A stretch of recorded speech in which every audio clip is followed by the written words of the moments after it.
Hello प्यारे बच्चों।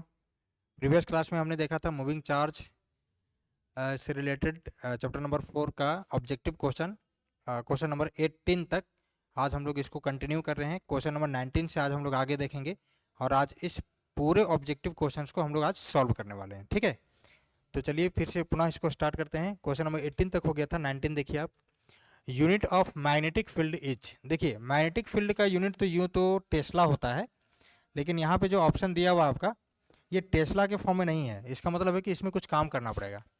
अब आप देखिए यहाँ पे लिखता है unit of magnetic field is weber metre square, weber weber per metre square, weber per metre. तो सबसे पहले आपको ये जानना पड़ेगा कि वेबर किसका यूनिट होता है। तो वेबर होता है मैग्नेटिक फ्लक्स का यूनिट। ठीक, यानी मैग्नेटिक फ्लक्स के बीच में रिलेशन क्या है मैग्नेटिक फील्ड का, ये पहले जानना पड़ेगा। तो क्या रिलेशन आप ये जान लीजिए, phi base B is equal to ये होता है बी डॉट ए, है ना, मैग्नेटिक फील्ड इंटू एरिया। इसका अब तो हो गया आपका वेबर इज इक्वल टू ये बी, बी मतलब मैग्नेटिक फील्ड, इसका हो गया आपका टेस्ला, और ये ए मतलब एरिया, दैट मीन्स ये मीटर स्क्वायर। और ये आपसे बी का ही पूछा जा रहा है ना मैग्नेटिक फील्ड का। हाँ, तो इसको आप कन्वर्ट करने की आवश्यकता नहीं है, इसका आप हम इरेज कर दे रहे हैं। देखिए ये हो जाएगा बी। अब यहाँ से मीटर स्क्वायर को नीचे ले आइए तो ये हो जाएगा आपका weber per metre square is equal to क्या, बी।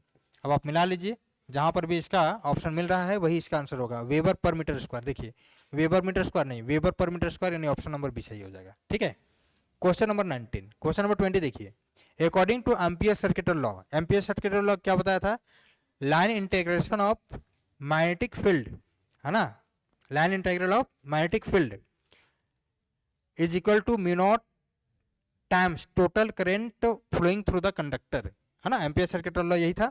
अब ये पूरा एम्पियर सर्किटल लॉ के अनुसार जो मैथमेटिकल एक्सप्रेशन है वही आपसे पूछा जा रहा है। तो ये बताया था बी डॉट डी एल का इंटीग्रेशन फॉर्म क्लोज लूप के लिए होता था, close is equal to mu naught, और जितना करंट उससे कंडक्टर से होकर के पास होता था वो, यानी बी डॉट डी एल। अच्छा, डॉट लगा हुआ है, इसका मतलब वेक्टर है, स्केलर क्वांटिटी में, स्केलर फॉर्म में, तो आप एरो साइन भी लगा दीजिए। अब आप मिला करके देख लीजिए कौन सा ऑप्शन है, ऑप्शन नंबर बी आपका मिल रहा है, इसका मतलब ये ऑप्शन नंबर बी करेक्ट हो जाएगा। क्वेश्चन नंबर 20 हो गया। क्वेश्चन नंबर 21 देखिए, क्वेश्चन नंबर 21 है, when the ammeter is shunted it's measuring range, यदि अमीटर को शंट किया जाए, यदि अमीटर को शंट किया जाता है तो ये क्या मेजर करता है। शंट मतलब कि स्मॉल स्केल पर रेसिस्टर का मान, मतलब रेसिस्टर को कम कर दिया जाना है, सिंपल सी बात। अब रेसिस्टर को कम करंट, रेसिस्टर को कम कर दिया जाए, रेसिस्टर का वैल्यू कम कर दिया जाए तो उससे होकर के करंट ज़्यादा पास होगा। इसका मतलब उसका रेंज क्या हो जाएगा, बढ़ जाएगा। यानी इस पार्टिकुलर क्वेश्चन का आंसर हो जाएगा इंक्रीज।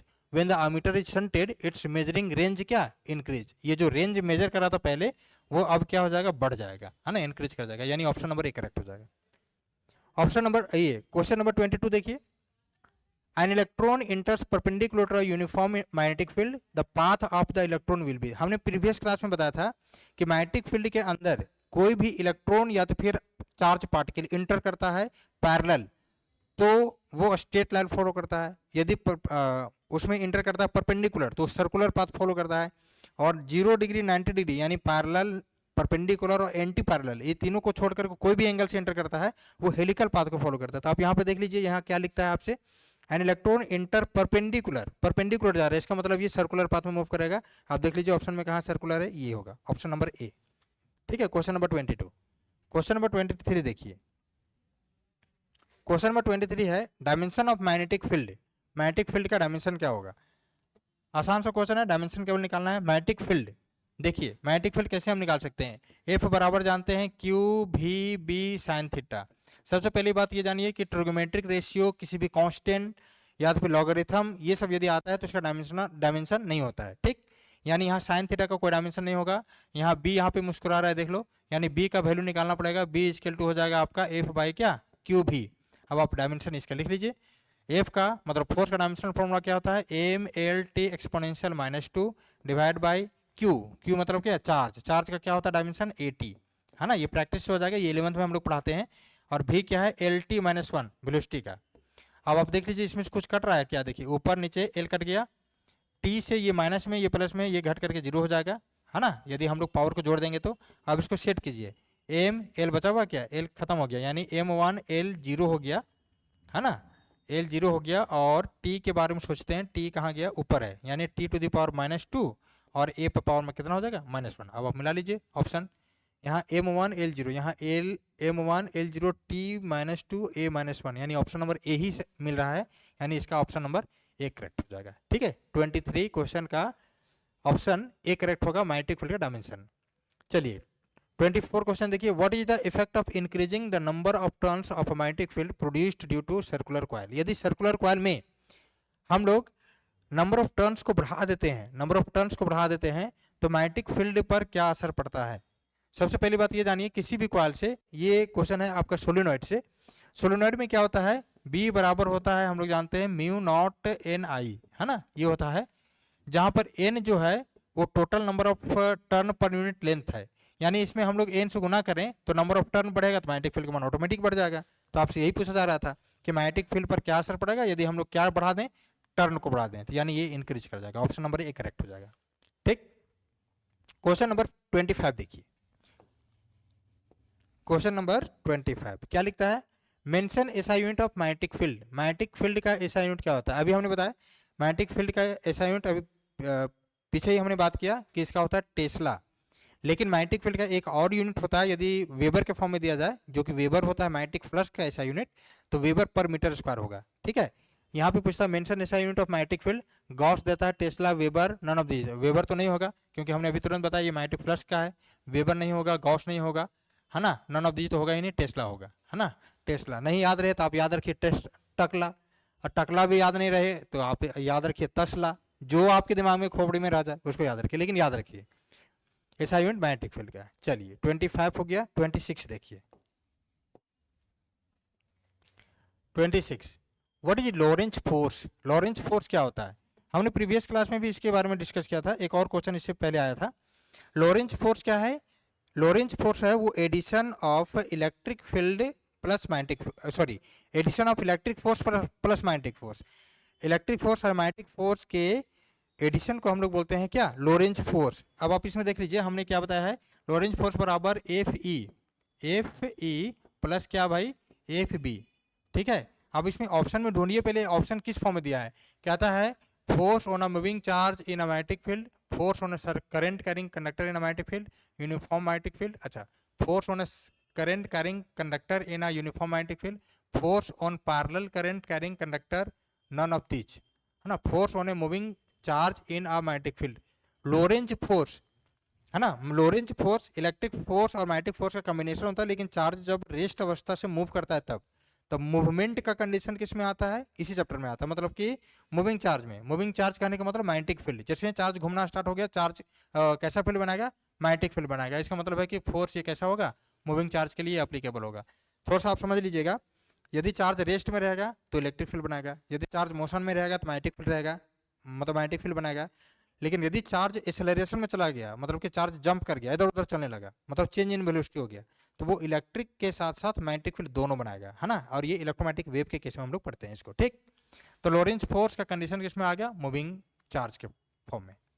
क्वेश्चन नंबर 26 कंप्लीट हो गया। 27 देखिए, 27 क्या कहता है, a charge q is moving in a uniform magnetic field such that velocity v is parallel to b, then the force acting on the charge is। अच्छा देखिए, फोर्स बराबर हमने बताया है, ये किसके बारे में बोलता है, चार्ज के बारे में। चार्ज से रिलेटेड हमने एक फॉर्मूला बताया है, क्यू भी क्रॉस क्या बी। अब आप इसको तोड़ लीजिए, ये क्रॉस प्रोडक्ट है, यदि इसको हम लोग तोड़ेंगे एफ को, यानी फोर्स को, मैग्नेटिक फोर्स को मैग्नीट्यूड के फॉर्म में, तो ये हो जाएगा क्यू भी बी, और ये क्या हो जाएगा, साइन थीटा।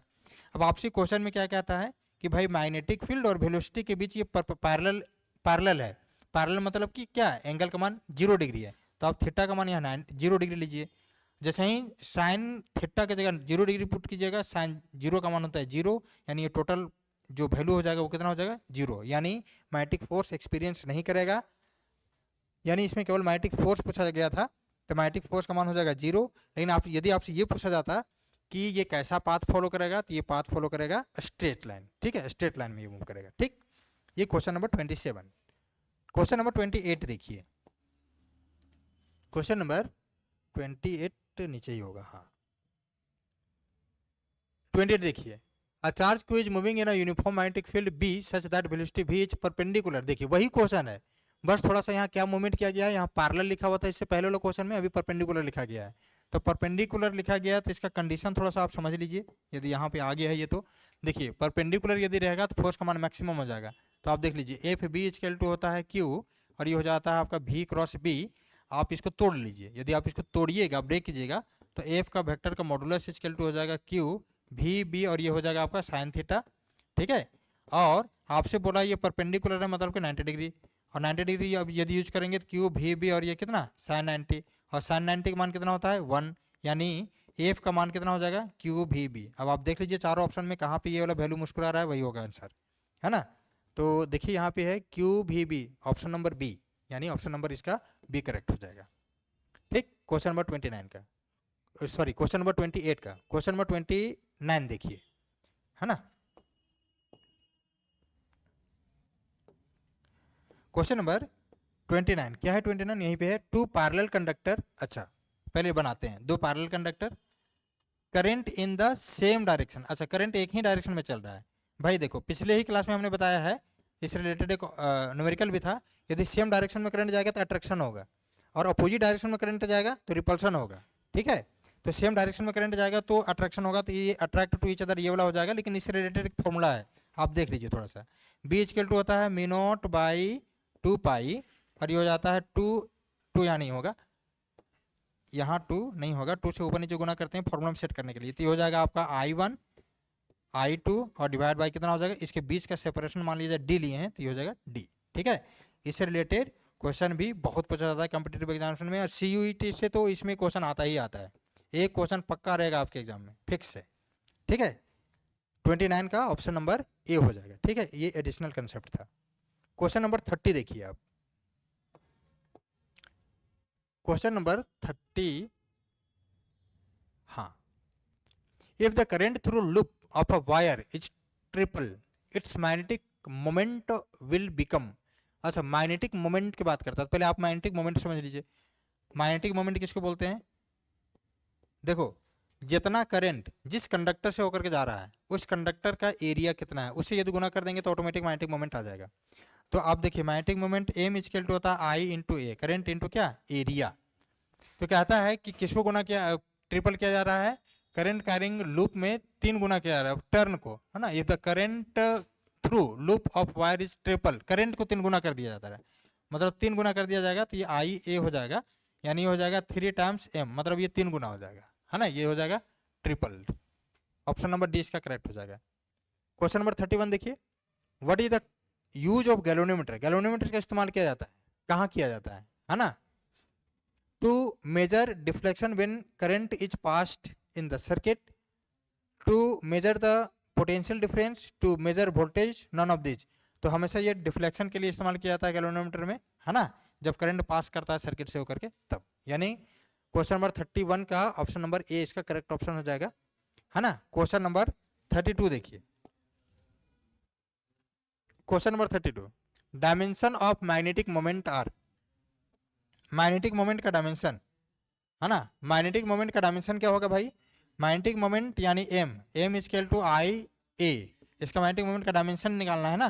तो करंट का ये होता है एम्पियर, और ए एरिया है, एरिया का मीटर स्क्वायर। आप इसका डायमेंशन लिख लीजिए, इसका डायमेंशन क्या हो जाएगा, एम मतलब मास है ही नहीं, मास नहीं है, एल मतलब एल स्क्वायर है लेंथ, और टी तो है नहीं, है ना, और ये क्या है एम्पियर, मतलब ए हो जाएगा। अब आप यहाँ पे मिला लीजिए जो ऑप्शन होगा, एम एल स्क्वायर टी 0 ए, यानी m1 किस फॉर्म में लिखता है ये, डायमेंशन ऑफ मैग्नेटिक मोमेंट ना, m1 एल का स्क्वायर है, m1 होना चाहिए, m1 एल का स्क्वायर t0 होगा और a होगा, a ऊपर होगा, t0 होगा, एल स्क्वायर होगा, और m पर 0 दे दिया है। ओहो यहाँ मास तो है ही नहीं, m0, ठीक है, ऑप्शन नंबर ए करेक्ट हो जाएगा। ठीक है, क्वेश्चन नंबर 33 देखिए, SI unit of magnetic moment is, magnetic moment कैसे यूनिट, यहाँ का भी लिखे हैं एम्पियर मीटर स्क्वायर, है ना, एम्पियर मीटर स्क्वायर, कहाँ है ampere metre square, option number B में। 34 क्वेश्चन देखिए, do magnetic field lines always form close loop. Magnetic field line हमेशा क्लोज लूप बनाता है, कहता है yes, no, sometimes, none of this. तो ये मैग्नेटिक फील्ड लाइन्स हमेशा लूप बनाता है, इलेक्ट्रिक फील्ड लाइन लूप नहीं बनाता है ना, ये ध्यान रखिएगा। इलेक्ट्रिक फील्ड लाइन लूप कभी नहीं बनाएगा, मैग्नेटिक फील्ड लाइन हमेशा लूप बनाता है, यानी इसका सही ऑप्शन हो जाएगा ए। हाँ, यस यस। 35 इससे थोड़ा सा नीचे कुछ और क्वेश्चन है शायद। 35 देखिए, when a magnetic dipole is placed in a uniform magnetic field it will experience. यदि एक डायपोल को यूनिफॉर्म मैग्नेटिक फील्ड में हम लोग प्लेस करते हैं तो ये क्या एक्सपीरियंस करता है। देखिए, यदि यूनिफॉर्म मैग्नेटिक फील्ड रहेगा यूनिफॉर्म तो नेट फोर्स जीरो हो जाएगा, लेकिन टॉर्क जीरो नहीं होगा, यानी टॉर्क एक्सपीरियंस करेगा, फोर्स एक्सपीरियंस नहीं करेगा। लेकिन यदि फील्ड नॉन यूनिफॉर्म हो तो ऐसे कंडीशन में फोर्स भी एक्सपीरियंस करेगा, टॉर्क भी एक्सपीरियंस करेगा। तो अभी आपसे पूछा जा रहा है इस क्वेश्चन में, सिंपल सा है कि आपका फील्ड जो है वो यूनिफॉर्म है, यूनिफॉर्म है। देखिए, मैग्नेटिक फील्ड जो है वो कैसा है, यूनिफॉर्म मैग्नेटिक फील्ड है। तो ऐसे कंडीशन में अब फोर्स बट नॉट टॉर्क, नहीं फोर्स तो होगा ही नहीं, और टॉर्क बट नॉट फोर्स आएगा, ये ऑप्शन नंबर बी करेक्ट हो जाएगा, है ना। ऑप्शन नंबर बी इस क्वेश्चन का सही आंसर होगा। क्वेश्चन नंबर 35 हो गया। क्वेश्चन नंबर, हाँ, क्वेश्चन नंबर 35 कंप्लीट हो गया, यानी सारा ऑब्जेक्टिव, आज का ऑब्जेक्टिव सारा कंप्लीट हो गया, मतलब इस चैप्टर का टोटल ऑब्जेक्टिव कंप्लीट हो गया, है ना। नेक्स्ट क्लास से हम लोग देखेंगे इससे रिलेटेड शॉर्ट आंसर टाइप को, उसके बाद लॉन्ग प्रयास करेंगे, ठीक है। तब तक आप पीछे वाला रिवीजन करते रहिए, आपका एग्जामिनेशन काफ़ी नज़दीक हो रहा है ना। अब कुछ ही समय बचा हुआ है। इन सारे वीडियो लेक्चर से आप सभी को यदि बेनिफिट हो रहा है तो इन सारे वीडियो लेक्चर को अपने दोस्तों तक पहुंचाइए, झारखंड के प्रत्येक कोने तक पहुंचाइए, है ना। चलिए, धन्यवाद।